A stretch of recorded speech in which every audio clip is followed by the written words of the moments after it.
Halo semuanya, perkenalkan nama saya Elda Febrianti Bini dengan NIM 2523742208. Di video ini saya akan menyelesaikan tugas ekonomi makro yang menjelaskan tentang yang pertama, apa yang dimaksud dengan ekosistem ekonomi makro?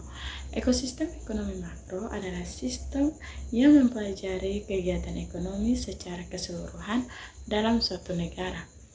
Ekonomi makro membahas hal-hal yang berskala besar seperti pertumbuhan ekonomi, inflasi, tingkat pengangguran, serta pendapatan nasional. Yang kedua, komponen utama yang membentuk sistem ekonomi makro.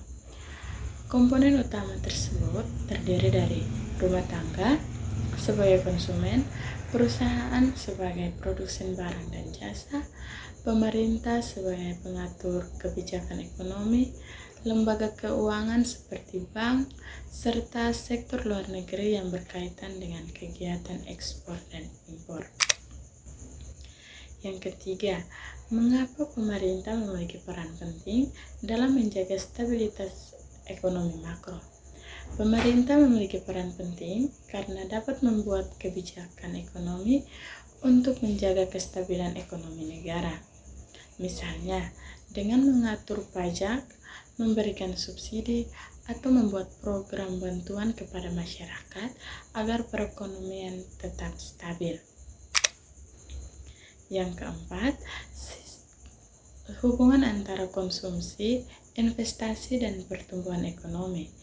Konsumsi adalah pengeluaran masyarakat untuk membeli barang dan jasa, sedangkan investasi adalah penanaman modal untuk kegiatan produksi. Jika konsumsi dan investasi meningkat, maka produksi juga meningkat, lapangan pekerjaan bertambah, dan pertumbuhan ekonomi akan semakin baik. Kelima, pengertian produk domestik bruto atau PDB. Produk domestik bruto adalah nilai total seluruh barang dan jasa yang dihasilkan oleh suatu negara dalam periode tertentu, biasanya dalam 1 tahun.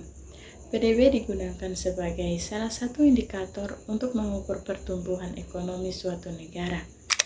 Keenam, apa itu inflasi dan bagaimana cara mencegahnya? Inflasi adalah kenaikan harga barang dan jasa secara umum dan terus-menerus.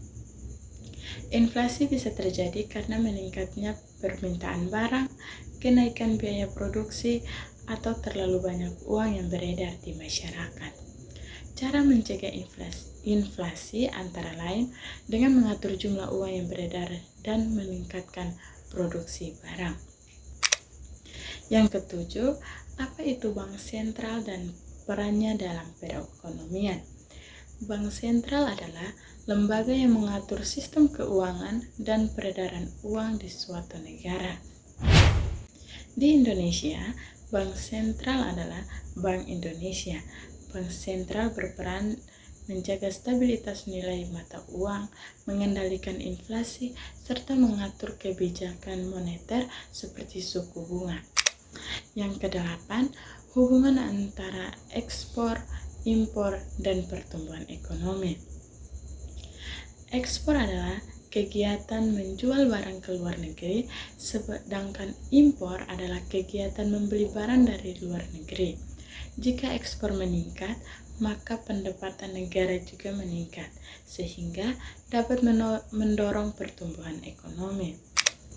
Kesembilan, pendapat mengenai kondisi ekonomi 1 tahun ke depan. Menurut saya, kondisi ekonomi 1 tahun ke depan dapat terus berkembang apabila pemerintah mampu menjaga stabilitas ekonomi, meningkatkan investasi, serta membuka lebih banyak lapangan pekerjaan bagi masyarakat. Demikian penjelasan mengenai ekonomi makro. Terima kasih atas perhatiannya.